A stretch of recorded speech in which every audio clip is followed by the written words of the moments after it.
Buenas tardes, maestra y compañeros. Nosotros somos el equipo 6 conformado por Hernández Julián, Martínez Anela, Valencia Gustavo y yo, su servidora, Alonso Astrid.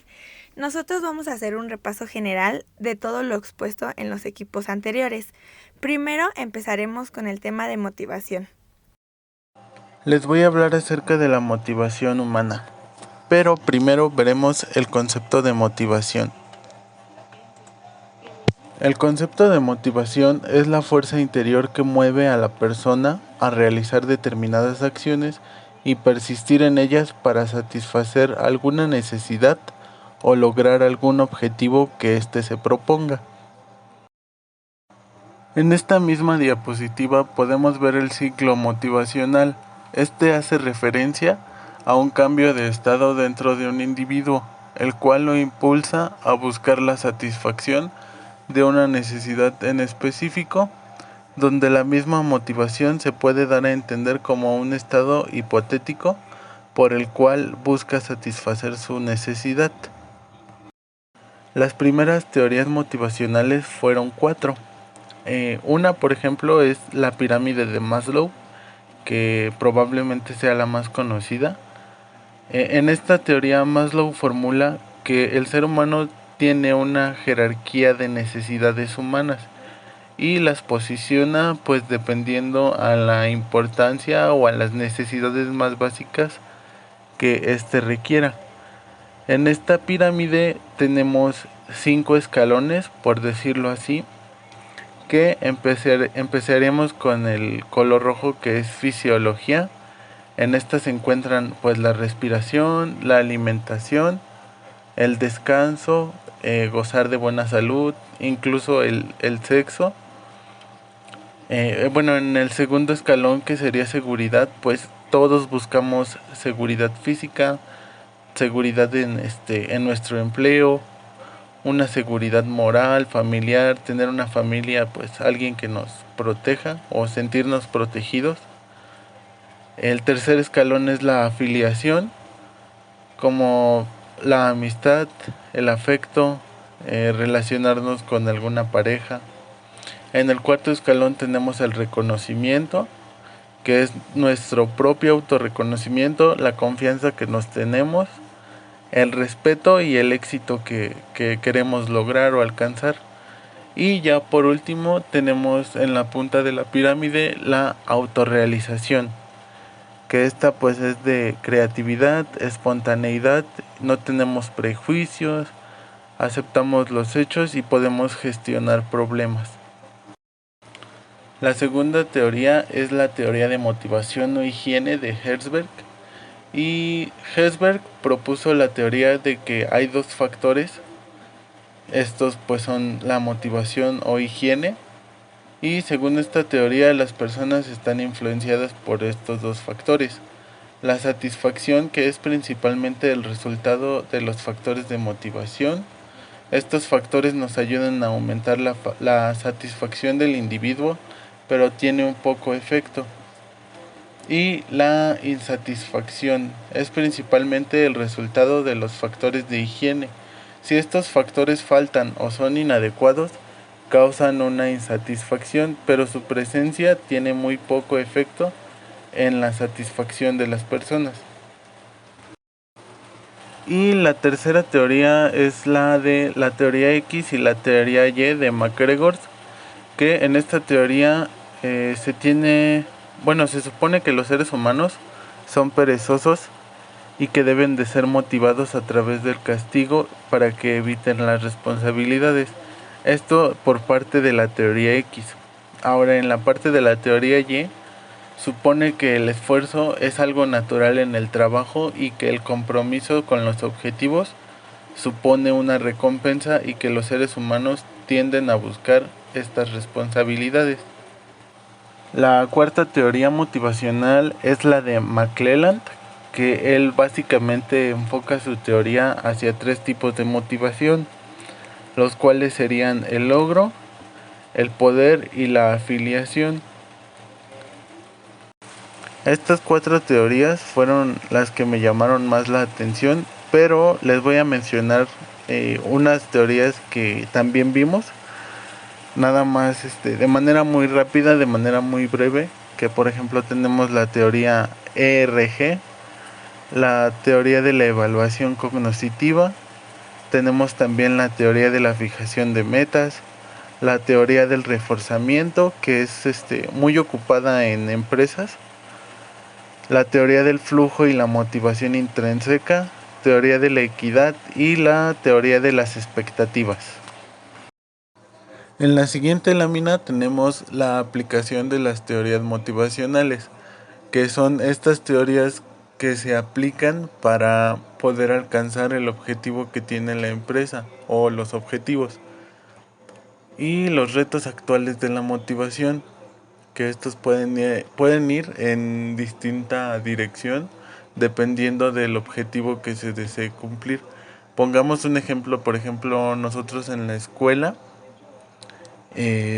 por ejemplo, íbamos a la escuela pues a estudiar y a aprender, pero un reto actual que se presentó pues fue lo de la pandemia, la actual pandemia que estamos viviendo.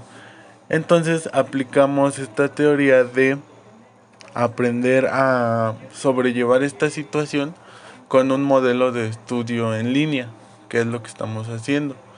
Ahorita todo se está manejando por internet y por plataformas que nos permiten pues seguir aprendiendo para no perjudicar nuestros estudios o no sé, tal vez perjudicar el semestre, porque ya llevamos pues varios semestres así. Entonces hemos tratado como de sobrellevar la situación y alcanzar nuestro propio objetivo.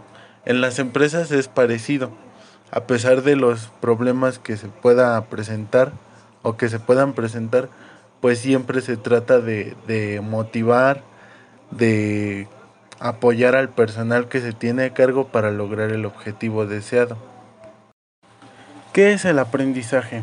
El aprendizaje es el proceso a través del cual se modifican y adquieren habilidades, destrezas, conocimientos, conductas o valores en el ser humano. En la teoría del aprendizaje tenemos el conductismo, que es el que aprender. En el aprendizaje está centrado en conocimientos. El cognitivismo, que es el cómo aprender. El alumno adquiere un papel activo y él es el responsable de su aprendizaje. Por decirlo así, es autónomo en cuanto al aprendizaje que lleva. El constructivismo, que es el aprendizaje colaborativo, podríamos, no sé, por ejemplo, definirlo como cuando estábamos en la escuela. Es significativo, realista, práctico y social. O sea, quiere decir que nos involucra con demás personas que igual están aprendiendo pues algo o quieren empaparse de conocimiento. Conectivismo, aprendizaje más TICs. En podría ser un ejemplo como el que estamos llevando a cabo con la pandemia.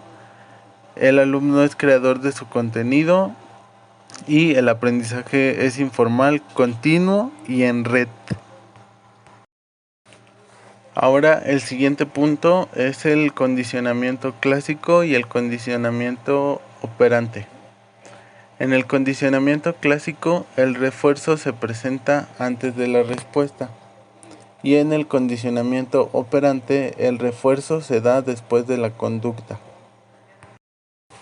Podríamos decir que el condicionamiento clásico desencadena un estímulo y el condicionamiento operante es emitida por el organismo. La teoría del aprendizaje social se basa en la idea de que los niños aprenden en entornos sociales por medio de la observación y de la imitación del comportamiento que vieron. Un ejemplo de esto podría ser que, por ejemplo, los niños e inclusive adultos que nunca han practicado un deporte en especial, por ejemplo, como lo es el baloncesto, saben qué es lo que tienen que hacer con el balón o las acciones que deben de llevar a cabo porque a lo mejor han visto un partido o un juego de baloncesto y saben qué es lo que se tiene que hacer y conocen un poco las reglas. Un moldeamiento en una herramienta de administración quiere decirnos que son reglas o, por así decirlo, estatutos que se deben de seguir en la empresa con los trabajadores para que estos tengan determinado comportamiento y puedan lograr el objetivo que ésta desea alcanzar. Existen métodos para moldear el comportamiento. En este caso sería el castigo o la extinción. Un programa de reforzamiento es un procedimiento reglado a través del cual se logra el aprendizaje e incremento de la probabilidad de realizar una conducta determinada. El reforzamiento intermitente da lugar a los programas de reforzamiento y estos se dividen en dos tipos. Pueden ser de razón, que es en función al número de respuestas que se pueden dar, y de intervalo, que es en función de tiempo. La modificación conductual tiene como objetivo promover el cambio a través de técnicas que mejoren el comportamiento de las personas de forma que desarrollen todo su potencial y las oportunidades disponibles para que optimicen el ambiente de trabajo y adopten actitudes positivas. En las aplicaciones concretas de las organizaciones, estas buscan satisfacer o mantener más bien a todo su personal de trabajo organizado y con una buena relación para que puedan obtener los logros establecidos que quiere la empresa. Yo les hablaré sobre la personalidad. La personalidad es un conjunto de características o patrones que definen a una persona, es decir, los pensamientos, sentimientos, actitudes y hábitos de la conducta de cada individuo que de manera muy particular hacen que las personas sean diferentes unas a las otras. Como ya sabemos, existen varios factores que son determinantes en nuestra personalidad, como la herencia, el afecto, la nutrición, la salud física, el ambiente, el aprendizaje, la cultura, la familia, las experiencias de vida y la pertenencia a un grupo. Los rasgos de personalidad son aquellas características que nos permiten crear una descripción exhaustiva de la persona. Estos rasgos pueden ser físicos, psíquicos y culturales. Por ejemplo, yo soy una persona delgada, responsable y hablo español. Los atributos de la personalidad que influyen en el comportamiento organizacional son locus control, maquiavelismo, autoestima, automonitoreo y toma de riesgos. La personalidad son las formas pautadas del pensar, sentir y comportarse de cada individuo. Sin embargo, la cultura nacional son las formas pautadas de pensar, sentir, comportarse en un miembro de una población. Concordancia de la personalidad. Las organizaciones se interesan en la personalidad principalmente porque quieren que los individuos concuerden con los puestos que les corresponden. La teoría de la personalidad de Harold Lev dice que las relaciones humanas son todo acto en que intervienen dos o más personas, naciendo estas de la convivencia o del trabajo con otras personas, realizando ciertas actividades tales como hablar por teléfono, saludar a un compañero de trabajo, discutir algún tema, entre otras cosas. Para Freud, la personalidad humana es producto de la lucha entre nuestros impulsos destructivos y la búsqueda de placer. La construcción de la personalidad viene a ser un producto, el resultado de la forma que emplea cada persona para lidiar con sus conflictos internos y las demandas del exterior. Por otro lado, Sheldon asocia los tipos de cuerpos humanos con tipos de temperamentos. Y finalmente, para Erich Fromm, la personalidad es la totalidad de las cualidades físicas heredadas y adquiridas que son características de un individuo y que hacen al individuo único. Los mecanismos de defensa son procedimientos que mantienen el equilibrio psicológico de manera inconsciente para enfrentar la angustia o ansiedad asociada a la expresión consciente de una representación pulsional, sexual o agresiva, a la transgresión del código moral o a un peligro real externo. Entre los mecanismos de defensa se encuentran condensación, racionalismo, desplazamiento, sublimación, represión, proyección, negación, regresión, formación reactiva y aislamiento. ¿Qué es la percepción y por qué es importante? La percepción se puede definir como la capacidad para captar, procesar y dar sentido de forma activa a la información. Es el proceso cognitivo que nos permite interpretar nuestro entorno a través de estímulos. Es importante porque al ser un proceso cerebral, asocia, como ya se mencionan, los diferentes estímulos. Factores que influyen en la percepción. Tenemos en el centro a la percepción, a un lado los factores internos, que son la atención, los motivos, los intereses, valores y culturas, los estructurales, que es lo ajeno a nuestro alrededor, los externos, que es la intensidad, la repetición, el tamaño y la novedad, y finalmente los situacionales, que es el ambiente en el que nos encontramos. Los factores de las personas sobre los juicios de los demás es el carácter distintivo, su congruencia y su comportamiento en distintas situaciones con personas diferentes. Teoría de la atribución. Se definió como un método para evaluar cómo la gente explica el origen de su propio comportamiento y el de los demás. Los atajos más frecuentes para juzgar a los demás es la percepción selectiva, que es que la gente interpreta lo que ve a partir de sus intereses. El efecto halo, que es sacar una conclusión general sobre un individuo a partir de una característica. Y los efectos del contraste, que es una evaluación de las características de una persona. Aplicaciones específicas en las organizaciones. La percepción es el proceso mediante el cual organizamos e interpretamos las impresiones de nuestros sentidos con la finalidad de dar significado a nuestro entorno, y eso que se convierte en la realidad, a partir de la cual actuamos y que por lo tanto es un fuerte precedente de nuestra toma de decisiones. Vínculo entre percepción y toma individual de decisiones. En las organizaciones, día a día se deben tomar decisiones referentes a solucionar conflictos, mejorar áreas, procesos o recursos relacionados al personal, entre muchas otras. Sin embargo, cuando hablamos de temas personales, la percepción toma un rol aún más importante del que ni siquiera nos damos cuenta. ¿Cómo deben tomarse las decisiones en las organizaciones? Bueno, imaginemos que tenemos a un colaborador que ha acumulado algunos retardos y ya es momento de tomar la decisión de mantenerlo en el equipo o desvincularlo de la organización. Nos dicen que nuestra percepción genera atribuciones a las personas a través de las cuales buscamos explicar sus comportamientos y determinar si estos están ocasionados por algo interno. Esto quiere decir comportamientos que están bajo su control, o externos, que son las situaciones que imaginamos que obligó a la persona a comportarse de cierto modo, y que además depende de otros 3 factores que muestra nuestro modelo de evaluación. El número 1 es el factor distintivo, que se refiere a si la persona manifiesta conductas diferentes en situaciones distintas.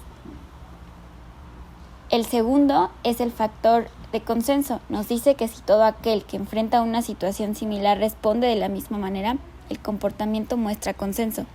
Si el consenso es alto, se asigna una atribución externa. Y el factor de consistencia, si la persona responde de la misma manera a lo largo del tiempo, es decir, cuando más consistente sea el comportamiento, más inclinado estará el observador a atribuirlo a causas internas. La ética en la toma de decisiones.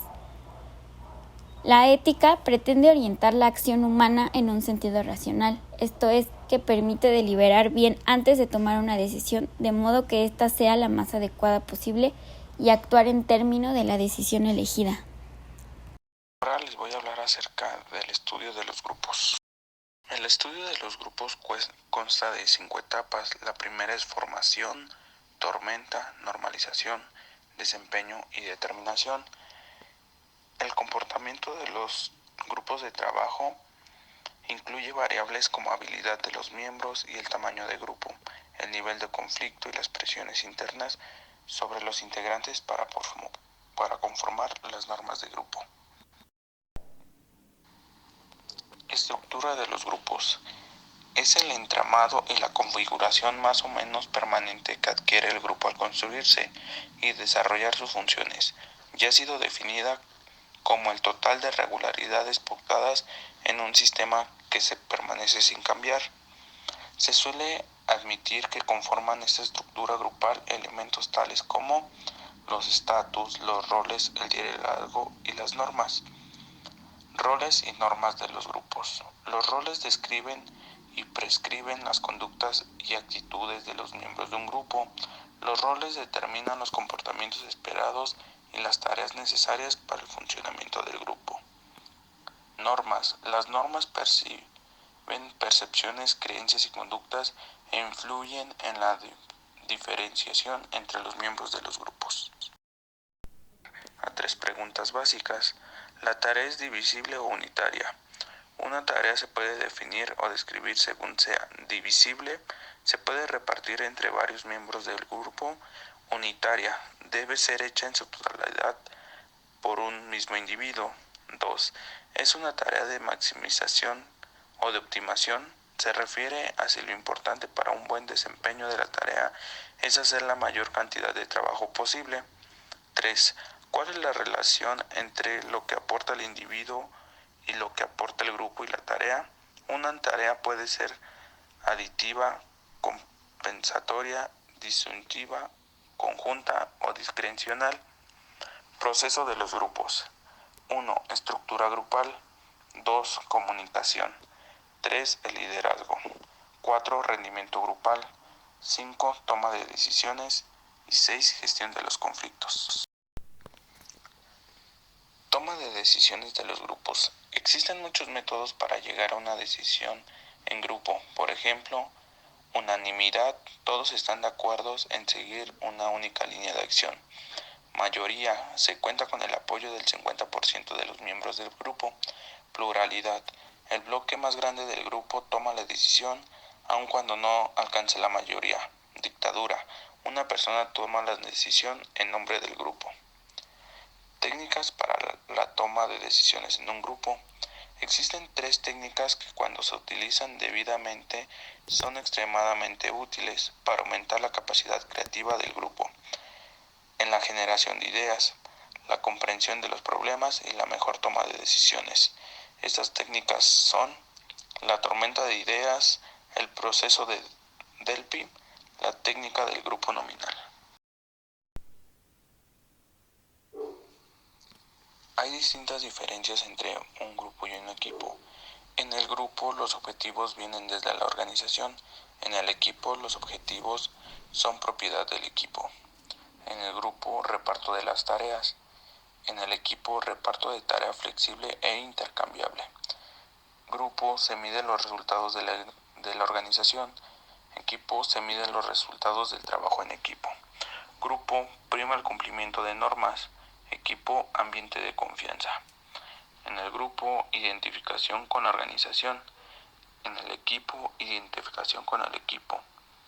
En el grupo, los valores son de la organización. En el equipo, valores compartidos propios del equipo. En el grupo hay un líder informal. En el equipo, el liderazgo es un rol de la estructura. En un grupo, la información la administra el líder. En el equipo, la información está a disposición del grupo. En el grupo son normas organizativas. En el equipo, normas aceptadas y exigidas por todos. Ahora hablaremos sobre el estudio de los equipos. Un equipo es un conjunto de personas que se reúnen y trabajan en conjunto para alcanzar una meta en común. Existen diferentes tipos de equipos, como lo pueden ser equipos informales, equipos tradicionales, equipos de resolución de problemas, equipos de liderazgo, equipos autodirigidos, equipos virtuales. En este caso vamos a ver tipos de equipos de trabajo. El primero es equipo de trabajo tradicional, equipo de trabajo con un líder centrado en un líder, equipo semiautónomo, liderazgo compartido y el equipo autodirigido. Ahora veremos la composición de los equipos. Coordinador, le gusta tomar la iniciativa y a veces parecen ser dominantes. Colaboradores, les gusta trabajar de manera conjunta con los demás.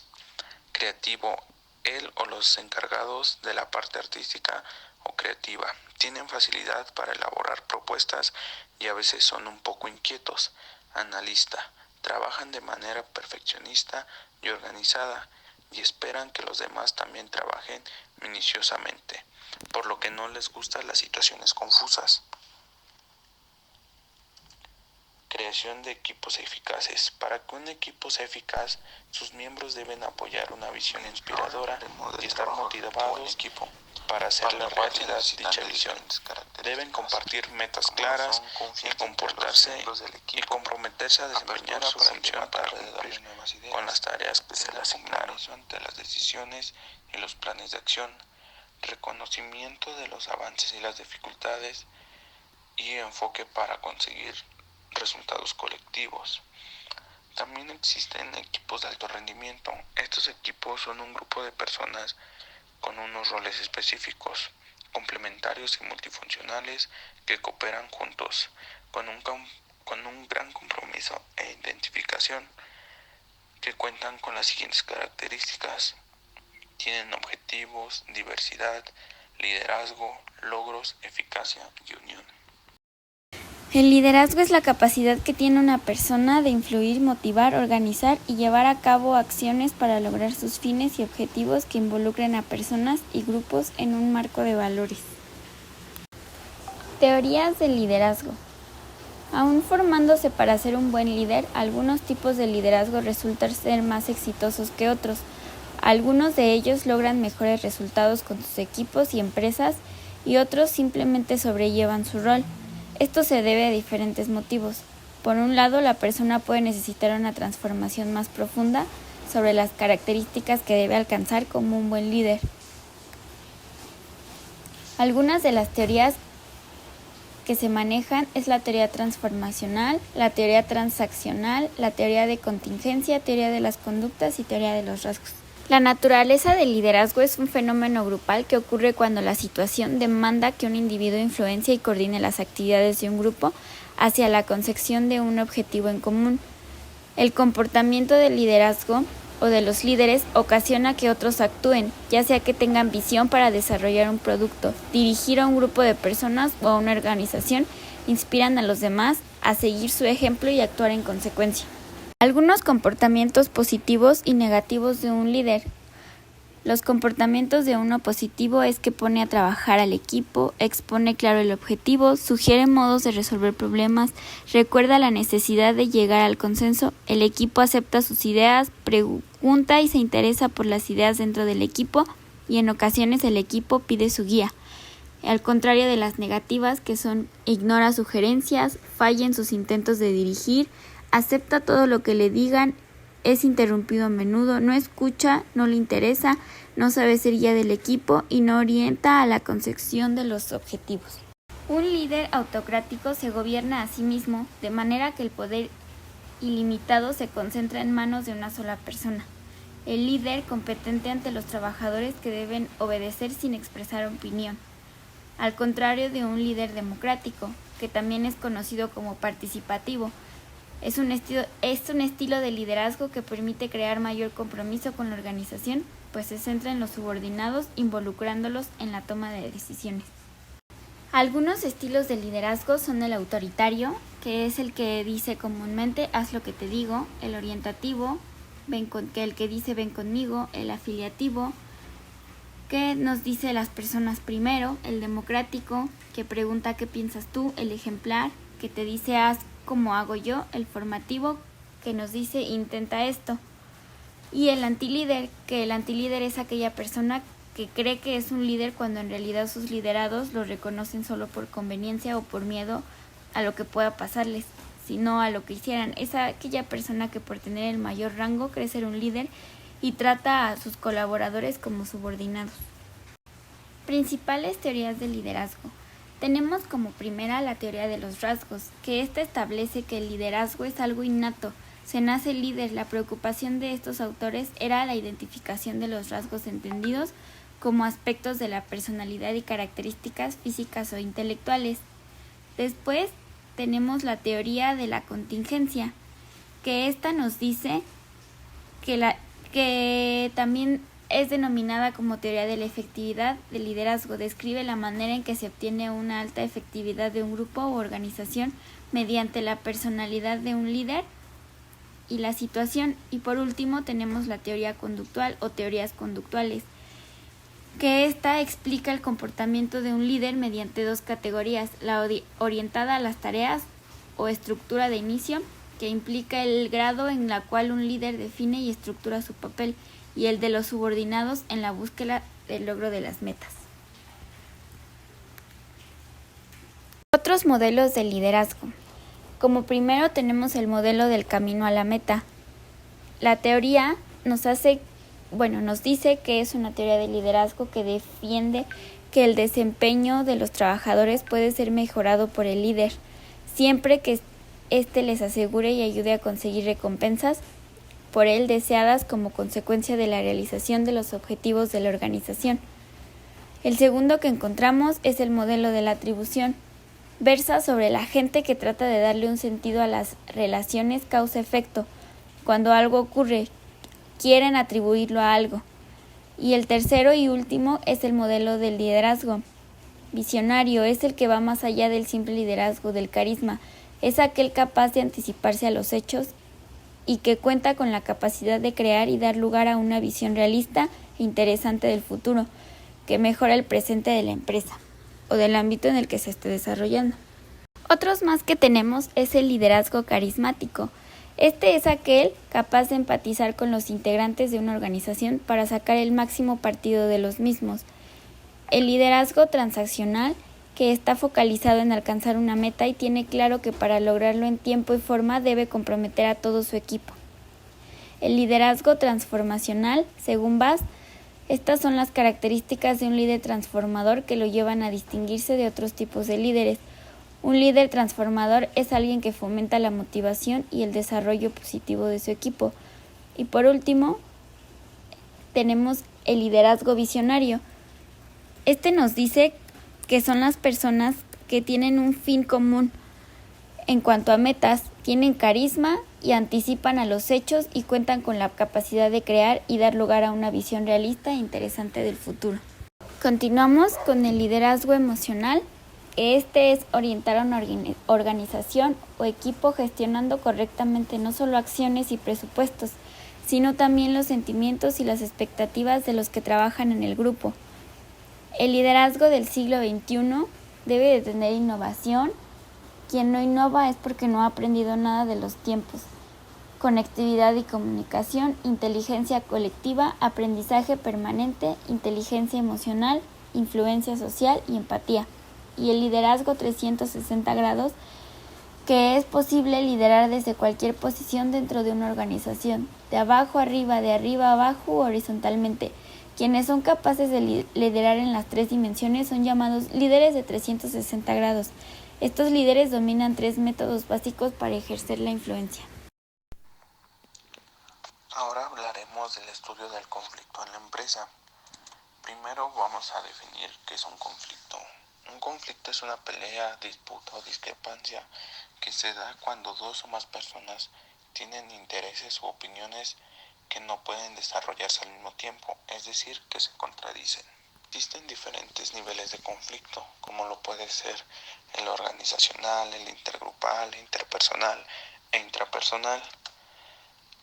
Fuentes de conflicto. Los conflictos pueden surgir de diversas fuentes conflictivas. Generalmente estas se combinan dando pie a la formación de un conflicto latente, el cual saldrá a la superficie gracias a algún evento precipitante que haga que el fenómeno se convierta en un conflicto manifiesto. Las fuentes de conflicto pueden ser distintas, como lo pueden ser escasez de recursos, incompatibilidad de sistemas de evaluación, interdependencia de tareas, sobreposición de autoridad o incompatibilidad de los objetivos. Es importante determinar cuál es la fuente del conflicto, en tanto que este factor influirá en la forma como debemos conducir la audiencia de conciliación y exigirá ciertas estrategias del conciliador para buscar una eventual solución. Efectos del conflicto. Existen 2 efectos del conflicto, los efectos positivos y los negativos. Primero hablaremos de los positivos. Nos pueden dar distintos efectos, como lo puede ser aumento de la cohesión del grupo, innovación, cambios en la relación entre grupos de conflictos. Pero también nos puede dar efectos negativos, como lo pueden ser frustración, pérdida de energía, disminución de la comunicación y confrontación. Un modelo de conflicto puede ser la puntualidad. Este conflicto en el trabajo puede solventar a través de la ya obligada instalación de sistemas de medición en la oficina, pero sin duda más efectivo es la implantación de una estrategia positiva donde cabe citar un sistema de bonos por puntualidad. Otro sería mentiras, rumores y comportamientos negativos. La clave para evitar estos ejemplos de conflictos en el trabajo reside en desarrollar un proceso de selección de personal de calidad, prescindiendo de aquellos candidatos que puedan influir negativamente en el ambiente laboral. Resultados del conflicto. El conflicto puede tener resultados constructivos o destructivos para las partes involucradas, sean personas, grupos o organizaciones. Resultados constructivos. Despierta sentimientos y estimula energías. Fortalece sentimientos de identidad. Hace que las personas estén más atentas y abiertas y que se esfuercen más. Resultados destructivos. Sentimientos de frustración, hostilidad y ansiedad. Disminuye la libertad individual y hace que el grupo pierda eficacia en su desempeño. El conflicto provoca que una parte entorpezca las actividades de la otra.